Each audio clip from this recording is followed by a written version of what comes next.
Hi everyone, welcome to Phycept. और इस छोटे से वीडियो में हम लोग सेंटर ऑफ मास फ्रेम से टू बॉडी अरेंजमेंट की काइनेटिक एनर्जी पे बात करेंगे। ठीक है, तो अगर मान लो we have a system of two particles like m1 and m2।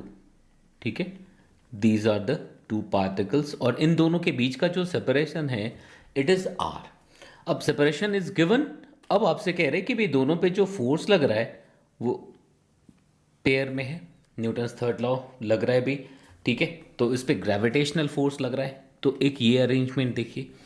At the same time एक दूसरा सेटअप मैं आपको दिखाता हूं कि भाई एक block M1 and there is a spring between the blocks M1 and M2। ठीक है जी, ये स्मूथ सरफेस पर रख दिया है, स्प्रिंग कांस्टेंट इज गिवन। तो अगर इन दोनों अरेंजमेंट्स की बात करें तो आप तुरंत कहेंगे कि भाई एक कॉमन जो चीज़ है एफ नेट इन दोनों पे ज़ीरो है। अगर हम सिस्टम की बात करें तो इन दोनों पे ज़ीरो है।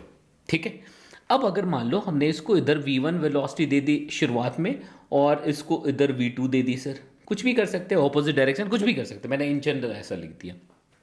ठीक है, तो जब अब आप काइनेटिक एनर्जी लिखते हो ग्राउंड के फ्रेम से तो आप बड़े आराम से लिख सकते हो। अगर यहाँ पे भी v1 है, यहाँ पे भी v2 है, तो देर इज नो प्रॉब्लम।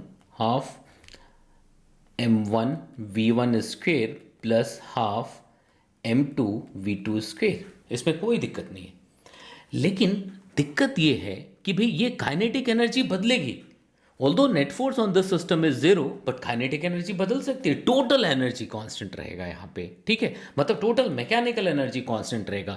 लेकिन जहाँ पे भी काइनेटिक एनर्जी के साथ डील करना हो, मैक्सिमम कंप्रेशन निकालना हो, कुछ भी निकालना हो, जैसा आपने देखा पिछले वीडियो में मैंने उसको शॉर्टकट तरीके से रिड्यूस्ड मास से किया है। अभी उसका आपको कॉन्सेप्ट पता लगेगा। तो अगर आप यहाँ पे देखो इसी काइनेटिक एनर्जी को तुम ऐसे भी लिख सकते हो, half into total mass where m is the total mass. इसको आप m1 प्लस m2 लिखेंगे। ठीक है, half m v centre of mass का square plus half this reduced mass mu into v relative का स्क्वेयर। v रिलेटिव मतलब उन दोनों के बीच में, उन मतलब एक के रेस्पेक्ट में दूसरे का, एक के रेस्पेक्ट में दूसरे का, दूसरे की वेलोसिटी। तो ये दोनों बराबर है आपस में, ये दोनों क्या है, बराबर है। तो आप ऐसे लिखो चाहे ऐसे लिखो, बात बराबर है। लेकिन अब आप कहोगे ऐसा क्यों लिखा? ऐसा इसलिए लिखा कि अब देखो आपके पास एक एक्स्ट्रा एज है प्रॉब्लम को सोचने का, सॉल्यूशन को सोचने का, या फिर कुछ और अलग सा दिमाग लगाने का। Since the net force on the system is zero, तो भाई साहब वी सेंटर ऑफ मास तो कांस्टेंट रह जाएगा। इट मीन्स कि ये वाला पार्ट बिल्कुल भी चेंज नहीं होने जा रहा है। अगर हम ऐसे केसेस की बात कर रहे हैं तो जो भी बदलेगा वो यही बदलेगा जी। तो ये वेरिएबल पार्ट हो गया। तो ऐसे केसेस में हम इसको एनर्जी ऑफ वाइब्रेशन बोल सकते हैं, यहां पे अगर हम देखें तो। ठीक है, तो अगर आप यहां पे देखोगे, देखना चाहते हो, तो यहां से हम ये लिख सकते हैं कि at the time of maximum compression और द इलोंगेशन, तो ये जीरो हो जाएगा। अगर आपसे कहा जाता है फाइंड द मैक्सिमम कंप्रेशन और the elongation in the spring, तो उस मोमेंट पे v रिलेटिव जीरो होगा। मतलब कह सकते कि ये जो पार्ट है ये completely is converted into the spring energy. It means कि at the time of maximum compression और इलोंगेशन, अब सीधे तौर पे 1/2 म्यू v रिलेटिव का स्क्वायर, इसको सीधे सीधे हाफ के एक्स स्क्वायर लिख सकते क्या, और वहां पे ये के मैक्स हो जाएगा, कोई पंगा ही नहीं।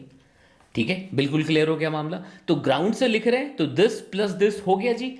तो ये ऑलवेज कांस्टेंट रह जाएगा, इसको कोई नहीं चेंज कर सकता। इसको इसलिए कई बार इंट्रिंसिक काइनेटिक एनर्जी कह सकते हैं for this type of situation. ठीक है, लेकिन इसका फायदा यहां क्या मिलेगा जी? तो यहां ये मिलेगा कि अगर हम सेंटर ऑफ मास के फ्रेम में चले जाएं, अगर हम सेंटर ऑफ मास के फ्रेम में चले जाएं तब क्या होगा भाई? अगर हम सेंटर मास के फ्रेम में चले जाएं तो उस हिसाब से देखेंगे। तो अब देखो सर, यहाँ पे अगर इनिशियली ये रेस्ट से रिलीज किया है, अगर ये रेस्ट से रिलीज किया है तो ऑलवेज क्या हो जाएगा? अगर आपने इसको रेस्ट से रिलीज कर दिया तो velocity of centre mass zero रहेगा। तो velocity of centre mass zero रहेगा तो हमेशा ही वो जीरो रह जाएगा क्या? तो हमें काइनेटिक एनर्जी लिखने में ये पार्ट जीरो दिखेगा। तो बड़े आराम से काम हो गया आगे का आपका कि भाई अगर हमें फाइनली वी रिलेटिव निकालना हो तो सीधे सीधे हम ये यूज़ कर सकते हैं जो मैंने छोटे से वीडियो में बताया आपको कि किस तरह से आप रिड्यूस्ड मास का इस्तेमाल कर सकते हो उस क्वेश्चन को सॉल्व करने के लिए। ठीक है।